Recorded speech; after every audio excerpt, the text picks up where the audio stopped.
exposing Mikey Garcia against his fuck you fight Warning, versus warning. warning motherfucker Dallas Cowboy tackle you ass bitch.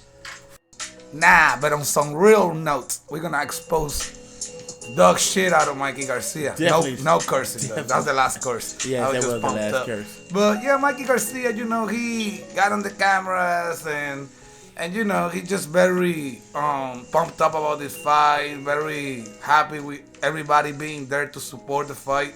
Now that he's not scared, and now this is a different approachment that he does give a lot of respect to Errol Spence. Yeah, he but do. now the fight is less than a month, and the approachment is different. Everybody is getting pumped up. Everybody's getting riled up. Yeah. And man, shit, I'm one of them. Hey, I look at this fight coming up, man, I'm very excited. So I can only imagine what Mikey Garcia's feeling. At the end of the day, this is all about exposing and showing all of Mikey Garcia weaknesses and how he really looked. I mean, understand this. Earl is gonna be serious when he comes to this fight, so I expect a whole bunch out of Mikey Garcia. So let's go on and get into this.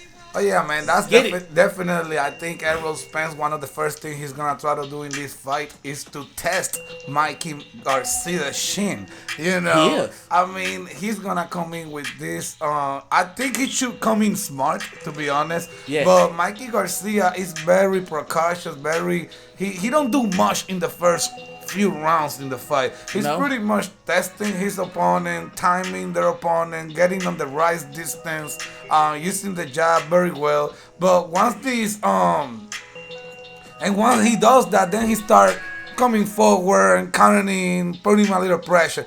But I think it's gonna be a little different due to the size of Errol Spence Jr. It will Once be. he comes forward to test that shin, I don't know what Mikey Garcia is gonna do. He's gonna have to stay very, very intelligent, very and conservative about which punch he's gonna be throwing if he doesn't wanna get countered.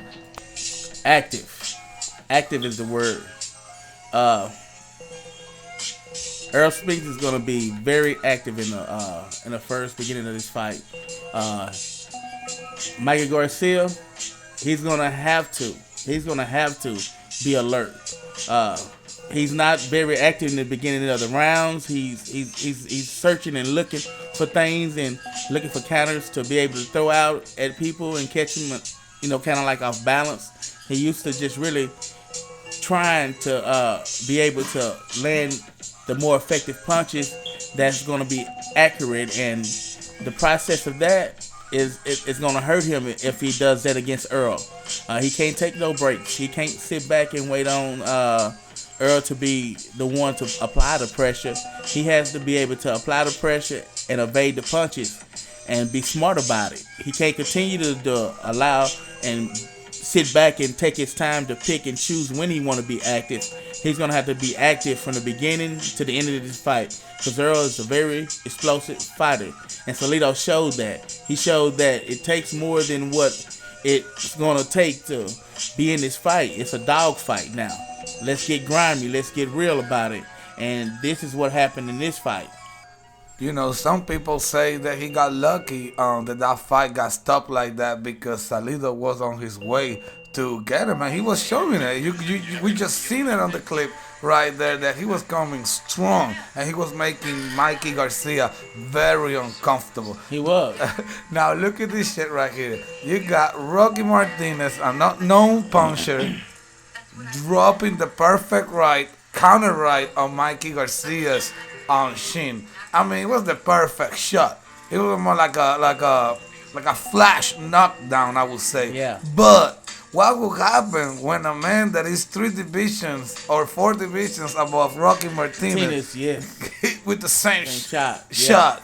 Do you think he's gonna get up like that? Look at his mama. She says yes. I don't know. Yeah, I really don't know. That's one of the main questions about this fight. Can Mikey Garcia take the punch? If he can take the punch, then he's a matter, he's good. Yeah, he's gonna be good. Now, you see with Lipinets putting some pressure, head movement, that we don't see a lot from Errol Spence, but, Lipinets is using it. So we know that head movement is a problem for Mikey Garcia or any fighter. That quick, snappy jab, then to the body and back to the head with the overhand right. Mikey Garcia don't like this consistency, He don't. He don't like that pressure. Once you start throwing and you just keep on throwing, he don't like that. He get caught flush in exchanges. And everybody does, you feel me? But when you get caught, it's not the same getting caught with Lipinets than getting caught with Errol Spence. There's a big difference in power, size, and ring generalship and everything that goes with it. It just looked like to me, sometimes Mikey Garcia have a problem with overcommitting. It looked like, because that's why he's getting caught. Because each time majority of these fighters land them big punches on him, he's overcommitting himself, and not only overcommitting himself, he's allowing himself to be open for a shot and the perfect shot. And for Errol, that can be very dangerous with Errol. You see, like that, like taking one to take one or giving one to take one, you can't do that with Errol Spence. You can't. Because it's just such a big fighter. It's like other fighters, other professional fighters say out there, there's weight divisions for a reason. Yes, and for the health of the fighters, not just to make it fair, it's just for the health of the fighters. You feel me? And Mikey is playing around in a different league too, so yes. You got to understand then he's never been there before. He never been there. Not even with a tune-up fight. Hey, that shit. So that's, I give all my respect. You see him here sparring with Maidana. And as you can, if you look at, I shout out to ES News reporting because he all over, And if you go to his page and you find this video, you're going to be able, for those speaking Spanish people, you're going to be able to hear Robert Garcia saying, hit it with the double jab. It's because Mikey Garcia, he can get away from the jab, but he cannot get away from the double, triple jab. He just can't. He get hit all the time. And Robert Garcia is like, Maidana, get him, Chino, get him, jab him, good jab. Because he just can't. He doesn't have that. It's not that he doesn't have head movement like that, but he doesn't have like the best. And it's difficult to avoid 2-3 jabs. I look at this. You gotta add that to his. You gotta really add that to his replica. It's the exact same thing Errol, kind of suffer from a little bit. Not moving your head and allowing the people to constantly hit you and land shots and be effective, and not there for them not to know that they're effective. That's the problem. That the fighters, if they knew they was effective, what they was doing, they'll continue to put that out and that product into the fight. They'll commit to being persistent about the same thing. And when you look at Robert Easton Jr., he worked now, Mikey. I tell you something. He got his spots in his fight. I mean, he lost the fight, no doubt about it. But he has his spots that he shines on this fight. And I think if Errol Spence can do what he claims he can do, which is boxing and using angles and different things like that, then Errol Spence could use half of the fight to just after he accumulates, after he builds a lead against Mikey Garcia. If he comes aggressive and don't let Mikey Garcia throw as much, and he keeps the pressure on Mikey Garcia like we've seen, it makes Mikey Garcia very uncomfortable. Errol Spence can build a lead, and he can go back and turn into his boxing skills and stop giving Mikey Garcia the chance to time him and start exposing him. Yes, and I think this is the opportunity for Errol Spence to show a boxing community, class or whatever to Mikey Garcia and to the world. Use your long range that you got. Use that jab, the straight, moving angles like you claim you can do. And I think you're gonna do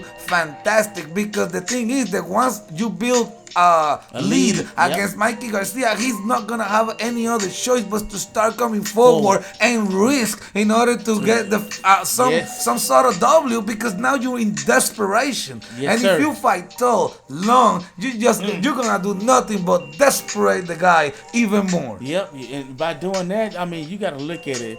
To me, like I said, I think Robert Easton worked him. It just Robert Easton didn't have that power or that snap to really hurt Mikey Garcia. He didn't have the skills, So, like at the end of the day, he didn't have everything that it really that took it takes, yeah. to put Mikey Garcia in Power to position. make Mikey Garcia respect Because if he him. didn't, like I said, if he had any kind of power, them shots he was landing, it would have put Mikey Garcia in check. Yeah, And made Mikey definitely. Garcia respect who he was. I mean, because if you he got- was hitting it with nice, solid shots. If you got Rocky and he would- Martinez oh my God. dropping him, Yes. there's no, it just tells you a lot about the power of Robert Easton Jr. It's just not up there at all. It ain't. Well, Mikey Garcia, he feels pretty confident. He's a four division world champion, trying to become 5 division world champion since there's only been 5 It's one in thing boxing he history. can do in this fight. He cannot get comfortable. He cannot I'm get comfortable. Sorry. If he get comfortable, he's you're- gonna be exposed. you're gonna be dropped. and he's gonna be hurt. And you said it. He's Yeah. gonna be dropped. He's gonna be dropped. He gotta be very smart. You cannot let these single pop shots get to you. You never been at the welterweight division. It's all gonna be a surprise. Yes, it is. Because we don't know. It doesn't matter how many times you spar bigger guys. It's not the same thing. Yes. So I hope Mikey Garcia has a very game plan. We all know he's been there more than one time. More than one time. So it's not a big surprise to nobody. Thank you for watching. Thank you for watching.